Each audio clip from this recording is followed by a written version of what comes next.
In 2006, two college students crossed paths at Duke University. One would go on to become a loud, defiant voice of white nationalism.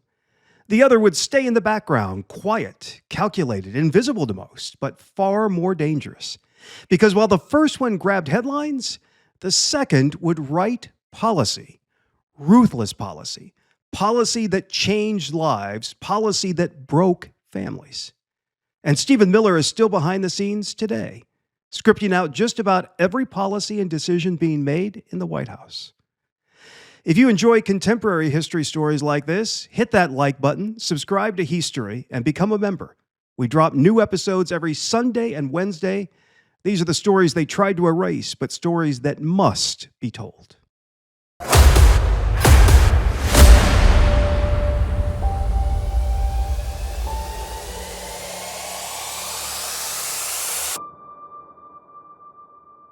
Stephen Miller grew up in Santa Monica, California in the 1990s, a place known for sunshine, progressive politics, wealth, and diversity.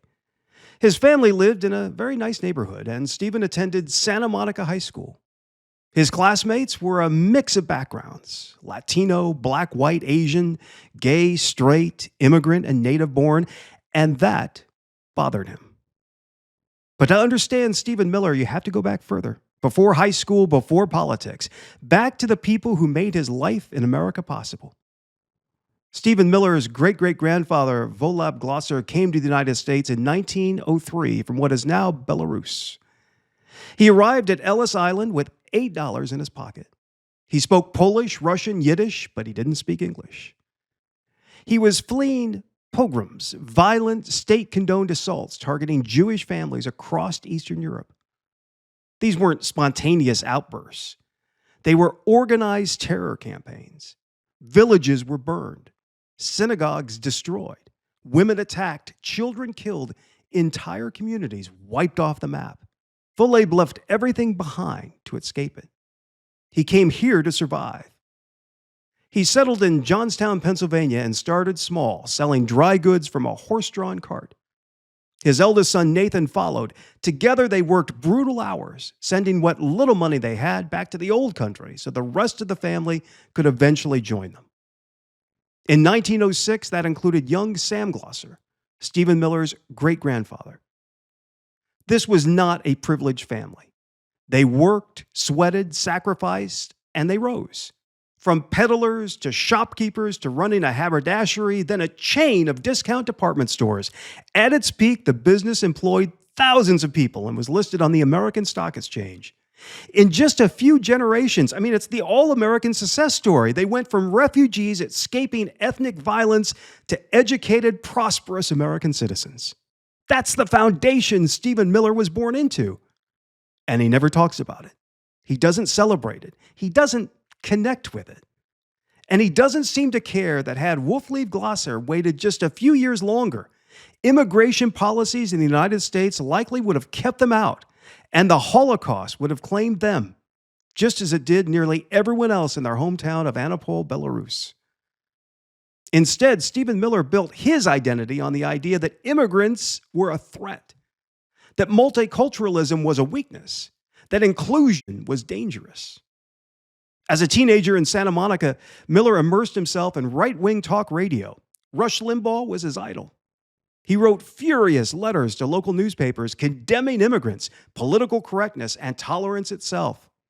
He once stood at a school assembly and gave a speech arguing that Spanish-language announcements were un-American.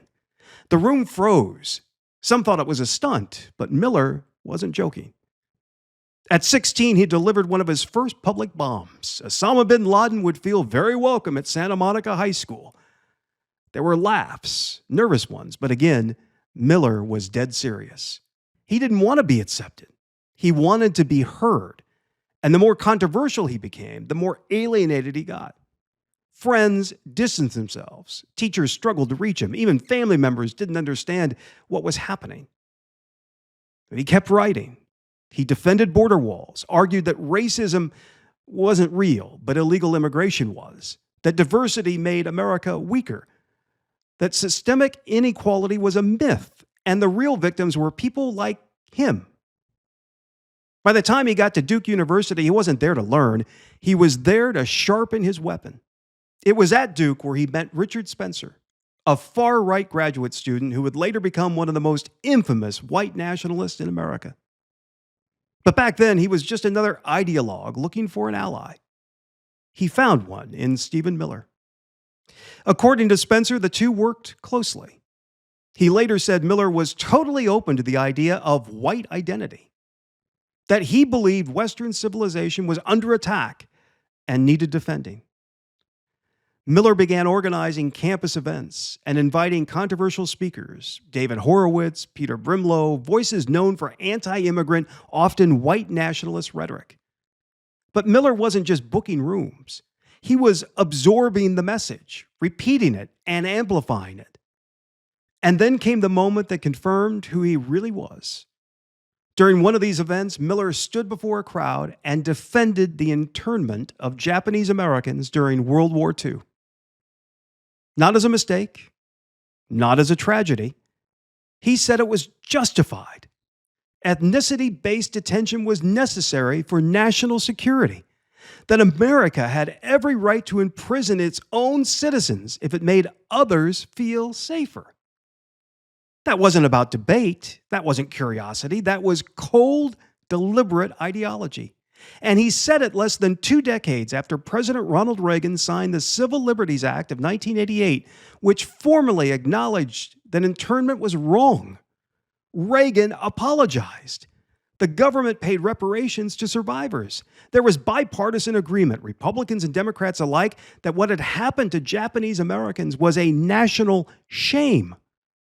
Very few Americans defend that policy anymore. Stephen Miller did. He was no longer just a campus conservative. He was something else, something darker, something more dangerous. All the while, his own family's story, the story of refugees welcomed into America who worked their way into the fabric of the nation, stood in open contradiction. Years later, his uncle, Dr. David Glosser, would speak out. He didn't just criticize Miller's politics, he exposed the family history that Stephen had chosen to ignore. He said, quote, had Wolfleave arrived just a few years later, he would have been turned away. The Glossers would have been murdered in the Holocaust, like most of the Jews from Antipole. But they weren't because the country let them in, unquote.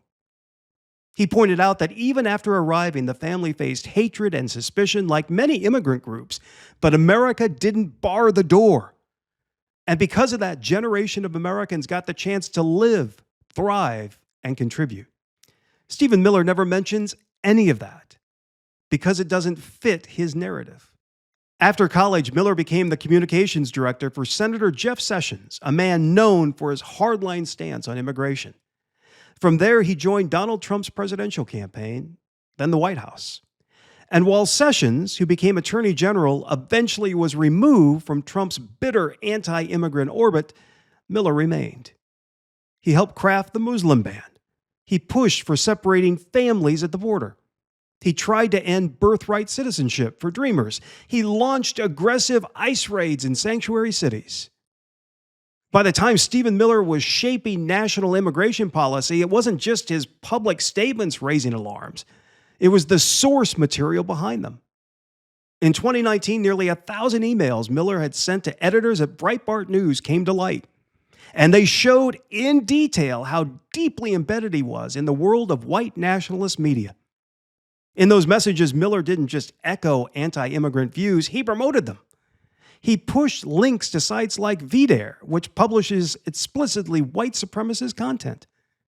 He highlighted articles meant to stir racial fear.